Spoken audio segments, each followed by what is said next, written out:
Everyone, स्वागत है आपका विद्या एलू के यूट्यूब चैनल पे। मैं हूं सचिन। मैं आपको पढ़ाने वाला हूं इंडियन पॉलिटी। आज हम क्वेश्चन सीरीज़ लेकर आए हैं जो आने वाले कॉम्पिटिटिव एग्ज़ाम्स के लिए बहुत ही हेल्पफुल होगी। तो आइए शुरू करते हैं। पहला क्वेश्चन देखते हैं। भारतीय संविधान के निम्नलिखित में से किस अनुच्छेद के अनुसार पंचायतों के लिए कराए जाने वाले सभी निर्वाचन का संचालन राज्य निर्वाचन आयोग में निहित होगा? तो राज्य निर्वाचन आयोग के बारे में पहले जान लेते हैं। राज्य निर्वाचन आयोग के बारे में तो इसका वर्णन तो 343 के में है। इसका पंचायतों का जो चुनाव है, पंचायत का चुनाव, इसका चुनाव कराने के लिए राज्यपाल गठन करता है। कौन करेगा? राज्यपाल करेगा। निर्वाचक नामावली भी तैयार कराता है। ये जो आयोग है एक सदस्यीय है। जब कभी भी एग्ज़ाम में क्वेश्चन पूछा जाए कि आयोग बहुसदस्यीय है कि कितने सदस्य इसमें हैं, तो आप आंसर करेंगे, टिक करेंगे एक सदस्यीय पे। तो इसका आंसर तो 343 के हो गया। ठीक है, अब जो ऑप्शन हमारे हैं इनके बारे में भी कुछ जान लेते हैं। इनके बारे में डिटेल लिखी हुई है, नीचे देख सकते हैं आप स्लाइड पे। राज्य वित्त आयोग, इसका वर्णन कहाँ है? 343I। राज्यपाल जो है प्रत्येक 5 वर्ष में राज्य वित्त आयोग का गठन करेगा। ठीक, जो राज्य वित्त आयोग है पंचायत को कर, राज्य संचित निधि से सहायता, ठीक है, और फाइनेंशियल स्टेबिलिटी के संबंध में राज्यपाल को रिपोर्ट देगा। जो राज्य वित्त आयोग है ये रिपोर्ट करेगा राज्यपाल को। हर 5 वर्ष में तो वित्त आयोग का गठन किया जाएगा और रिपोर्ट भी करेगा। तो राज्य वित्त आयोग क्या है? इसकी प्रकृति कैसी है? संवैधानिक निकाय है। इसकी सदस्य संख्या संविधान में उल्लिखित नहीं है। और भारतीय संविधान का अनुच्छेद 243Y के क्या कहता है? नगर पालिकाओं के संदर्भ में ये सब कार्य राज्य वित्त आयोग के अंडर में आएगा, वित्त से संबंधित कार्य। आर्टिकल 243D ये आरक्षण से संबंधित है। ठीक है, पंचायती राज संस्थाओं में जो आरक्षण है, अनुसूचित जाति जनजाति का आरक्षण, ठीक है, कोई भी राज्य विधानमंडल महिला आरक्षण का 1/3 से अधिक करना चाहे तो कर सकता है। और जो ओबीसी के लिए आरक्षण है वो राज्यों की इच्छा पर छोड़ दिया गया। वो देना चाहें तो दे सकते हैं, लेकिन बाध्य नहीं है सरकार के द्वारा। 243E ये है पंचायतों के कार्यकाल से जुड़ा हुआ। कार्यकाल कितना होगा? कार्यकाल इसका 5 वर्ष होगा। अब कार्यकाल यदि समाप्ति से पूर्व चुनाव कराना आवश्यक है, 6 महीने पूर्व, 6 महीने पूर्व चुनाव आप करें। ये राज्य विधानमंडल का नियम है। अगर विघटन हो जाए तो क्या करेंगे? 6 महीने के भीतर चुनाव कराएंगे। अगर कार्यकाल 6 महीने से कम है तो चुनाव आवश्यक नहीं है। यदि मान लीजिए उदाहरण के तौर पे 5 साल की अवधि में यदि कोई प्रतिनिधि 3 साल पूरे करता है, उसकी एक आकस्मिक मृत्यु हो गई है, तो इसका कार्यकाल कितना बचा है अगली पंचायत का? तो ये है 2 साल। तो चुनाव होंगे और ये शेष अवधि के लिए यानी 2 साल के लिए ही मान्य रहेंगे। फिर 5 साल मतलब 2 साल के बाद चुनाव फिर से होगा। ये नहीं कि ये नई जो चुनाव हुआ है इसका कार्यकाल टेन्योर 5 साल होगा, ये 2 साल के लिए ही होगा। अब आते हैं दूसरा क्वेश्चन। अब ये कह रहा है कि इनमें से कौन सा आयोग में सुमेलित नहीं है? 227, 228, 229, 230। ये 2 या 2 से अधिक राज्यों के लिए एक ही हाई कोर्ट की स्थापना, ये तो 214 में है, आर्टिकल 214 ये बताता है। ठीक है, तो ये तो सरासर गलत है, बाकी सब सही हो जाएंगे। फिर बाकी सब इसका देखते हैं। आर्टिकल 227 हाई कोर्ट की अधीक्षण शक्ति। अधीक्षण इंग्लिश में है सुपरिटेंडेंट। प्रत्येक हाई कोर्ट जो है अपने राज्य में अधीनस्थ न्यायालय जितने भी उसके अंडर में आएंगे उनका सुपरविजन के सुपरविजन में रहेंगे। ठीक है, इसकी शक्ति के अंतर्गत उच्च न्यायालय क्या क्या कर सकता है? अधीनस्थ न्यायालयों की न्यायिक कार्रवाई की जांच कर सकता है, परीक्षण कर सकता है, यह सुनिश्चित करता है कि निचली अदालतें अपने अधिकार क्षेत्र की सीमा का उल्लंघन भी ना कर पाएँ। प्रशासनिक नियंत्रण भी रखता है, कर्मचारियों की नियुक्ति, स्थानांतरण, पदोन्नति। यहाँ पर एक इम्पॉर्टेंट कंसेप्ट है कि हाई कोर्ट न्यायिक व प्रशासनिक दोनों प्रकार के अधीक्षण की शक्ति रखता है, लेकिन सुप्रीम कोर्ट जो है केवल न्यायिक प्रकृति की अधीक्षण की शक्ति रखता है, ना कि प्रशासनिक। ये ध्यान रखें। आर्टिकल 228 संविधान संबंधी प्रश्न जो हैं उच्च न्यायालय में स्थानांतरित करना, ये कहता है। इसका मतलब क्या है? यदि किसी अधीनस्थ न्यायालय में कोई ऐसा मामला आ जाए जिससे संविधान की व्याख्या का महत्वपूर्ण प्रश्न शामिल है तो उच्च न्यायालय उसे अपने पास मंगवा सकता है, उसके पास ये शक्ति है। आर्टिकल 229 उच्च न्यायालय के अधिकारी और सेवक तथा व्यय। हाई कोर्ट का मुख्य न्यायाधीश उसके कर्मचारियों और अधिकारियों की नियुक्ति तथा सेवाओं के संबंध में निर्णय लेता है। कर्मचारियों की शर्तें, सेवा नियम मुख्य न्यायाधीश द्वारा नियंत्रित होते हैं। उच्च न्यायालय के खर्चे राज्य की संचित निधि कंसोलिडेटेड फंड ऑफ स्टेट से दिए जाते हैं। जो उच्च न्यायालय के खर्चे हैं, इसलिए उनमें जो भी निधि कंसोलिडेटेड फंड से दी जाती है वो कभी भी कम नहीं की जा सकती है। वृद्धि तो की जा सकती है, कम नहीं की जा सकती है। आर्टिकल 230 उच्च न्यायालय की अधिकारिता का विस्तार संघ राज्य क्षेत्रों तक। संसद को यह असीम शक्ति प्राप्त है कि वह हाईकोर्ट के अधिकार क्षेत्र को संघ राज्य क्षेत्र तक बढ़ा सकती है। ये आर्टिकल 230 में कहा गया है, यदि वो चाहे। नेक्स्ट क्वेश्चन पे आते हैं। क्वेश्चन नंबर 3 डॉक्टर अंबेडकर द्वारा स्थापित संगठन और उनके स्थापना वर्ष को सुमेलित करना है। तो जो बाबा साहब का सबसे पहला संगठन था, वो संगठन सबसे पहला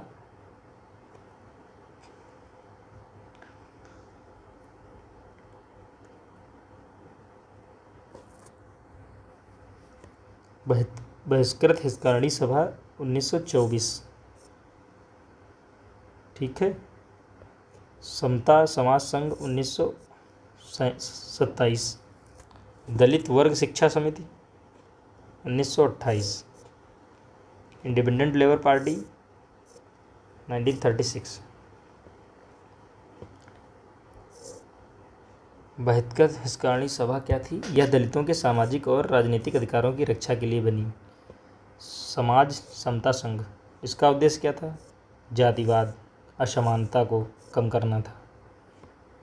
दलित वर्ग शिक्षा समिति क्या थी? शिक्षा के माध्यम से दलितों का सशक्तिकरण किया जाए। बाबा साहब का ये मानना था।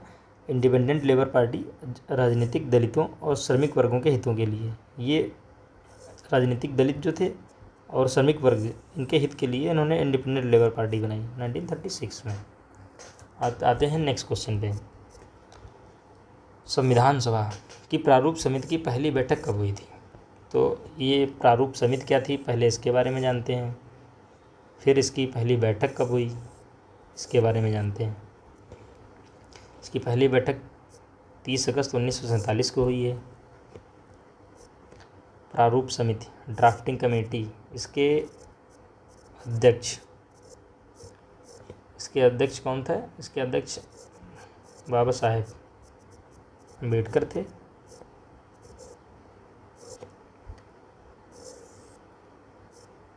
ड्राफ्टिंग कमेटी की स्थापना कब होती है?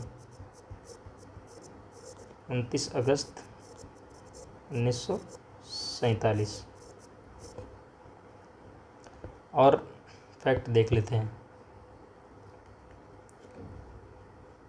जो हमारे BN राव थे, बेनिगल सिंह नरसिंह राव, जुलाई 1946 में तत्कालीन वायसराय, उन्होंने संवैधानिक सलाहकार नियुक्त किया गया संविधान सभा का।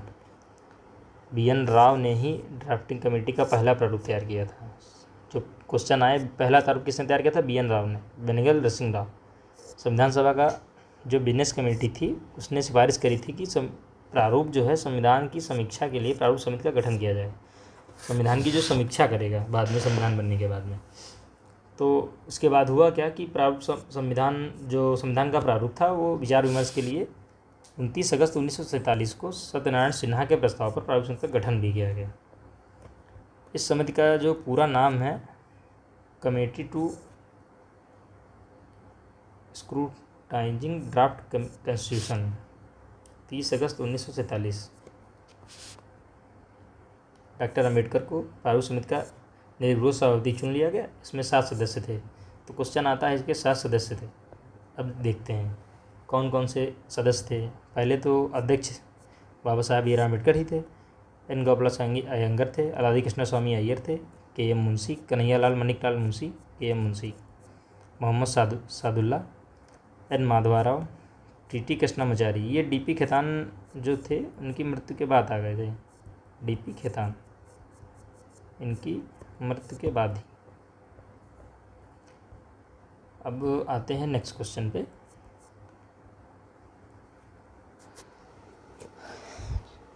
इसका मैच करना है। तो कौन से आर्टिकल हैं और किससे संबंधित हैं? तो आर्टिकल 112 ये तो बजट से हो गया, वार्षिक वित्तीय विवरण। ये विनियोग विधेयक हो गया 114, 115 और 116। 115, 116 ये मैच हो गया। अब इसके बारे में देख सकते हैं। एनुअल फाइनेंशियल स्टेटमेंट, जो इसका बजट कहते हैं, लेकिन इसके संविधान में इस बजट शब्द नहीं लिखा हुआ है। संविधान में केवल वार्षिक वित्तीय विवरण के नाम से दिया हुआ है। राष्ट्रपति जो है प्रत्येक वित्तीय वर्ष में संसद के समक्ष बजट प्रस्तुत कराएगा, या वह अपनी किसी मंत्री के द्वारा करा भी सकता है। जिसे भारतीय संविधान में व्यवहारिक रूप से निर्मला सीतारमण जो वित्त मंत्री हैं वो करती हैं। दूसरा है अनुच्छेद 114, ये है विनियोग विधेयक। ये एक प्रकार का धन विधेयक होता है। धन विधेयक क्योंकि धन संबंधित होता है खर्च करने, तो धन विधेयक हो गया। तो धन विधेयक क्या हो? संसद के द्वारा मांगे गए अनुदान और व्ययों को विनियोग विधेयक में सम्मिलित किया जाता है। संसद मांग करती है इसकी, और विनियोग विधेयक पारित होने के बाद ही सरकार जो है संचित निधि से धन निकाल सकती है। अनुच्छेद 115 ये क्या है? Supplementary additional excess grant. यदि किसी कारण बजट में दी गई जो राशि है या सेवा या योजना के अंतर्गत अपर्याप्त पड़ जाए, उसकी राशि अपर्याप्त पड़ गई है मान लीजिए, तो क्या करा जाएगा? संसद क्या करेगी? कोई नया कार्य अचानक सामने आ जाए, ऐसा भी हो सकता है। कोई नया कार्य आ गया है या पूर्व में किया गया जो व्यय है वो अनुमोदन से अधिक हो जाए, तो राष्ट्रपति संसद के समक्ष अनुपूरक अतिरिक्त अनुदान हेतु प्रस्ताव रखते हैं और लोकसभा द्वारा अनुमोदित कराते हैं।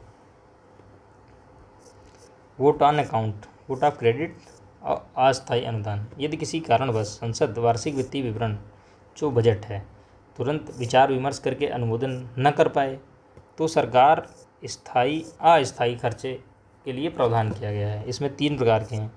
वोट ऑन अकाउंट, इसका मतलब क्या है? अस्थायी रूप से सरकार को कुछ महीनों तक खर्च की अनुमति दे दी जाए।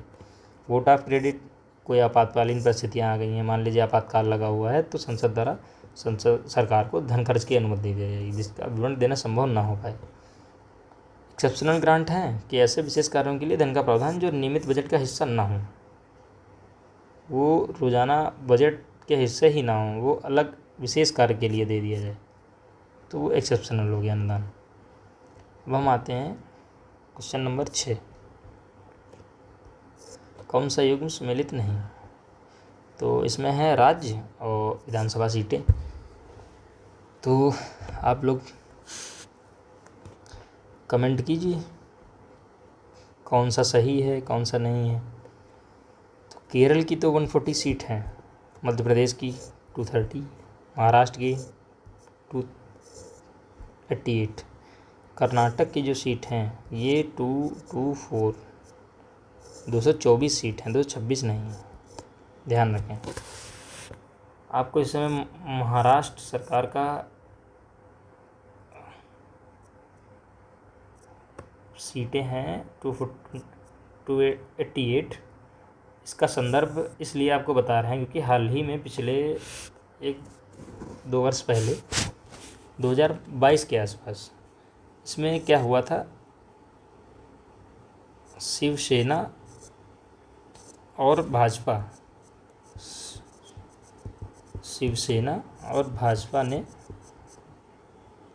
गठबंधन करके सरकार बनाई थी वहाँ, क्योंकि 2019 में जब चुनाव हुए तब क्या था, जो कांग्रेस थी, शिवसेना कांग्रेस ये मिलके बनाए थे।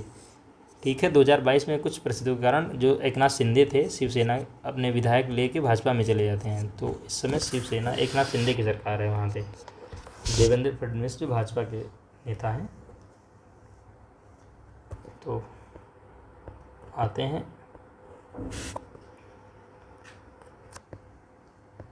अगले क्वेश्चन पे। पुस्तकें हैं और उनका प्रकाशन वर्ष है, तो इसको सम्मिलित करना है। द अनटचेबल्स, ये तो 1948 में ही लिखी गई है। बुद्धा एंड हिंद धर्म, सबसे लास्ट में यही लिखे थे अम्बेडकर साहब 52 में। हु वर द शूद्राज कौन थे, 1936। एनिहिलेशन आपका सबसे पहले लिखी गई है 1932। तो ये हो गई है। इसमें है कौन लोकसभा के अध्यक्ष नहीं था, रवि राय, हुकुम सिंह, बलिराम भगत, जीएस पाठक। तो ये जीएस पाठक नहीं थे, बलिराम भगत भी थे, हुकुम सिंह भी थे, रवि राय भी थे। हुकुम सिंह तो तीसरे ही शायद थे। तो इसमें क्वेश्चन आता है लोकसभा के पहले अध्यक्ष थे जीवी मावलंकर जी थे। अरे इनसे कई क्वेश्चंस आते रहते हैं कॉम्पिटिटिव एग्जाम्स में, या वनडे हो या यूजीसी नेट हो। यूजीसी नेट में तो इसकी क्रोनोलॉजी भी आती है। हाल ही 1-2 वर्षों से इस क्रोनोलॉजी पे बहुत ज़्यादा फोकस किया है यूजीसी नेट ने। तो इसका फैक्ट देख लेते हैं। लोकसभा के पहले अध्यक्ष कौन थे, तो वो जीवी मावलंकर थे। उपाध्यक्ष कौन थे, एम ए अयंगर थे। पहली महिला स्पीकर कौन थी, मीरा कुमार थी। दूसरी सुमित्रा महाजन, 2014 के आसपास जो बनी थी वो सुमित्रा महाजन। ऐसे नेता हैं जो एन संजीव रेड्डी, जो 2 बार लोकसभा के स्पीकर रह चुके हैं। जब उन्होंने दूसरी बार लोकसभा के स्पीकर बने थे तो उन्होंने पद त्याग के राष्ट्रपति के लिए नामांकन कर दिया था। मावलंकर, अयंगर, हुकुम सिंह, नीलम संजीव रेड्डी ऐसे स्पीकर हैं जो पूर्व में संविधान सभा के सदस्य भी रह चुके हैं। पीए संगमा कौन है, अनुसूचित जनजाति से पहले स्पीकर। बालयोगी जी हैं, वो अनुसूचित जनजाति से हैं। पद से हटाने का प्रथम संकल्प मावलंकर के विरुद्ध आया था। ये भी क्वेश्चन बहुत आता है, जीवी मावलंकर इन्हीं के विरुद्ध आया था पद से हटाने के लिए। मावलंकर अंतिम संसद के स्पीकर भी थे। तो एक क्वेश्चन ये भी बन सकता है कि वर्तमान में हालिया अभी इसी संदर्भ में कौन है लोकसभा अध्यक्ष, तो वो ओम बिरला है। ये भी ध्यान रखें। ये कॉम्पिटिटिव एग्जाम्स बहुत ज़्यादा आते रहते हैं, इनको ध्यान रखिएगा। भारत की संविधान सभा, क्वेश्चन है भारत की संविधान सभा से। अब इसमें किसको शामिल कर बनी थी, तो इसमें है ब्रिटिश प्रांत से कितने सदस्य थे, चीफ कैबिनेट से कितने थे, और देसी रियासतों से कितने थे। तो शायद यही क्वेश्चन है, क्योंकि इसमें 292 ब्रिटिश प्रांत से हैं। आप कैबिनेट स्टेट देख लीजिए तो उसमें 4 थे। तो यही आंसर सही, जो देसी रियासतों से 93 थे, 93। तो इसका देख लेते हैं। जो 4 कमिश्नरी स्टेट थे वो आपको ध्यान में रखना है। वो था दिल्ली, कुर्ग और ये ब्रिटिश बलूचिस्तान जो था वहाँ से था। और दिल्ली, कुर्ग और ब्रिटिश बलूचिस्तान और मारवाड़ा या अजमेर करके था, अजमेर, ये 4 थे। ये बहुत ज़्यादा क्वेश्चंस पूछता है। तो संविधान सभा का गठन कब हुआ है ये देख लेते हैं। जब संविधान सभा की बात हो ही रही है तो संविधान सभा का गठन किसके आधार पे हुआ ये क्वेश्चन आए तो कैबिनेट मिशन, जो कैबिनेट मिशन आया था इसमें 3 सदस्य थे, ये याद रखिए। इसका उद्देश्य क्या था? भारत का संविधान बनाना। इसकी संरचना क्या थी? तो वो संरचना पे ही क्वेश्चन है तो इसको डिटेल में कर दिया गया है। टोटल जो सदस्य थे 389, इसमें से कौन कौन से थे? ब्रिटिश जो प्रांत थे उनसे 292, और जो प्रोविंशियली स्टेट हमारे थे, देसी राज थे, तो उनसे थे 93, और जो चीफ कमिश्नरी स्टेट थे या प्रोविंस थे उनसे थे 4 सदस्य। वो आपको हम ऊपर बता चुके हैं कौन कौन से कमिश्नरी स्टेट थे, वही दिल्ली, कुर्ग, अजमेर और ब्रिटिश बलूचिस्तान, जो ब्रिटिश नियंत्रण में था बलूचिस्तान का एरिया वो था। और ये क्वेश्चन आता है कि 15 अगस्त 1947 को देश के विभाजन जब हो गया उसके बाद जब पाकिस्तान में हिस्से चले गए थे तो इसमें कितने रहे? 229 हो गए, ये याद रखिएगा। अब क्वेश्चन है इसमें से कौन सी स्ट्यूटरी बॉडी है, संवैधानिक निकाय है? स्ट्यूटरी बॉडी के बारे में ये जान लीजिए, जो स्ट्यूटरी बॉडी हैं उनका वर्णन संविधान में ना होकर वो संविधान के किसी प्रावधान, किसी एक्ट के थ्रू आती हैं, तो वो संवैधानिक निकाय हैं जो किसी एक्ट के थ्रू पास हों। जैसे यूजीसी, विश्वविद्यालय अनुदान आयोग जो है, यूनिवर्सिटी ग्रांट कमीशन, वो 1956 के एक्ट से पास हुआ है। ये सब वर्णन संविधान में नहीं है, तो ये संवैधानिक निकाय है, संवैधानिक निकाय नहीं है, ये ध्यान रखिएगा।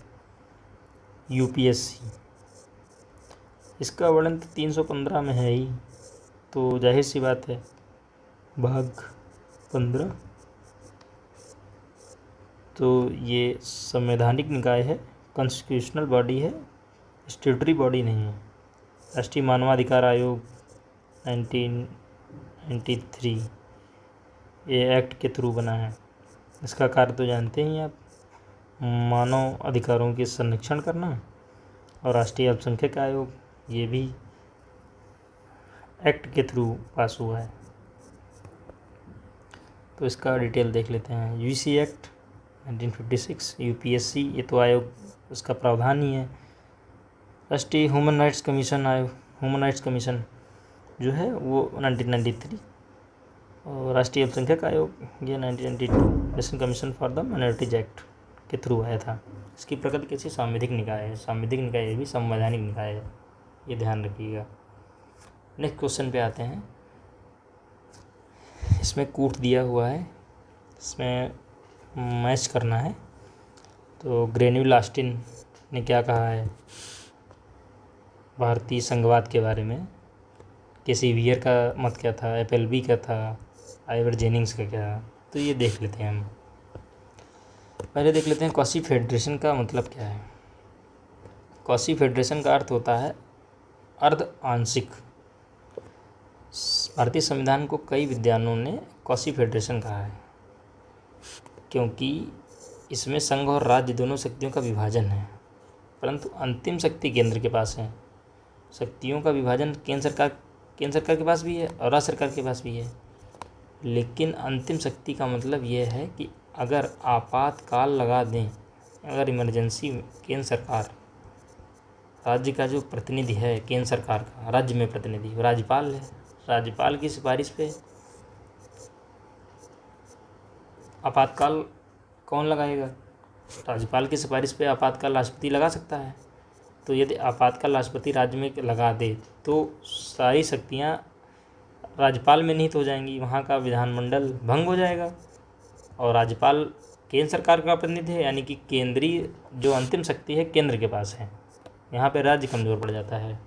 लेकिन व्यवहारिक रूप में संघ और राज्य दोनों के पास शक्तियों का विभाजन है, लेकिन आपात परिस्थितियों में आपातकाल जब लगेगा तब यहाँ पे व्यवहारिकता में चेंज होगा। Federation with strong centralising tendency, मजबूत सेंटर के साथ इसकी टेंडेंसी फेडरेशन की वो देखना है। तो इसमें केंद्र की तुलना में कहीं अधिक शक्ति प्राप्त होती है, राज्य कमज़ोर होंगे, केंद्र को राज्यों की तुलना में बहुत ज़्यादा शक्ति प्राप्त होगी। भारत सबसे इसका उदाहरण है, सबसे अच्छा उदाहरण है, क्योंकि आपातकाल ही अगर हम देख लें तो आपातकाल में भी यही नियम लागू होता है कि केंद्र ज़्यादा पावरफुल है in comparison to state. Cooperative federalism, इसका क्या मतलब है? केंद्र और राज्य मिलकर कार्य करें, टकराव के बजाय सहयोग करें। कोऑपरेटिव सहयोगात्मक संघवाद, वो मिलकर कार्य करें, वो टकराव न करें आपस में। जैसे राज्य आजकल राज्यपाल का जो 153 में आर्टिकल 153 में राज्यपाल का वर्णन है, वो राज्यपाल और राज्य के जो मुख्यमंत्री हैं, राज्य के जो विधानमंडल सीएम, राज्य के विधानमंडल का नेता जो सीएम है, उनके बीच बहुत ही टकराव उत्पन्न हो रहे हैं। कैसे? फंड को लेके। जैसे कोई भी जो सत्ता पक्ष की सरकार है, बहुमत में है, वो अपना राज्यपाल नियुक्त करती है और राज्य विधानमंडल जो वहाँ का सीएम है वो विपक्ष की सरकार का है, तो वो फंड से रिलेटेड जो भी काम है वो उनको देरी करता है। जो राष्ट्रपति को भेजना होता है वो उनको सिफारिश नहीं करता है। तो इस पे कई विवाद आए हैं, तो ये पूछे जाने की संभावना है, देखे रहिएगा। भारत में इसकी प्रवृत्ति कैसे देखते हैं हम? पहले नियोजन जो नेहरू ने किया था वो योजना आयोग के नाम पे किया था, जो इसे नीति आयोग में बदल दिया गया है। अब नीति आयोग में सेंट्रलाइजेशन की पावर बहुत ज़्यादा ही बढ़ी है इन कंपैरिजन टू योजना आयोग। अब एक्सट्रीमली फेडरेशन क्या है? इसमें केंद्र और राज्यों की शक्तियों का लगभग बराबर होती हैं, इसमें शक्तियाँ दोनों की बराबर होती हैं, मगर एक दूसरे को निर्भर नहीं होते हैं। ये कहा तो भारत के संदर्भ में क्या है, लेकिन सबसे अच्छी प्रवृत्ति इसमें यूएसए अमेरिका के संविधान में देखने को मिलती है। कैसे? अमेरिका का संविधान जो है उसमें राज्य और जो केंद्र होता है, वहाँ सेंटर है और केंद्र है। तो स्टेट है वो इंडिपेंडेंट होता है, उसका खुद का संविधान होता है राज्य का, केंद्र का अलग संविधान होता है। और राज्य और केंद्र के बीच अगर कोई झगड़ा होता है तो वहाँ पे एक सुप्रीम बॉडी यानी कि न्यायपालिका होती है, वो सेटल कराती है। ये ध्यान रखिए। केंद्र से राज्य अलग होने का अधिकार रखते हैं। भारत में ऐसा नहीं है। राज्य जो हैं 28 राज्य हैं, ये भारत के संघ से अलग नहीं हो सकते हैं, भारत राज्यों का संघ है। लेकिन अमेरिका के संदर्भ में ये साथ सत्य नहीं है। अमेरिका के जो 51 स्टेट हैं वो अलग हो सकते हैं केंद्र से, सेंटर से अपना चाहें तो अलग हो सकते हैं। ऐसा पिछले कुछ वर्षों में हुआ भी था, क्योंकि 49 स्टेट हो गए थे, 2 कम हो गए थे, फिर बीच में 2 स्टेट बढ़ गए तो 51 फिर हो गए थे। ये याद रखें। वो लोग अपना अलग संविधान है उनका, राज्य का, उनकी दोहरी नागरिकता है। इसीलिए इसमें कहते हैं कि स्ट्रॉन्ग सेंट्रलाइजेशन। कैसे? इसमें सिंगल सिटीजनशिप अपने यहाँ की है, एकल नागरिकता है, वन जुडिशरी, केवल एक ही जुडिशरी है, कोई दूसरी जुडिशरी नहीं है। ये ध्यान रखिएगा।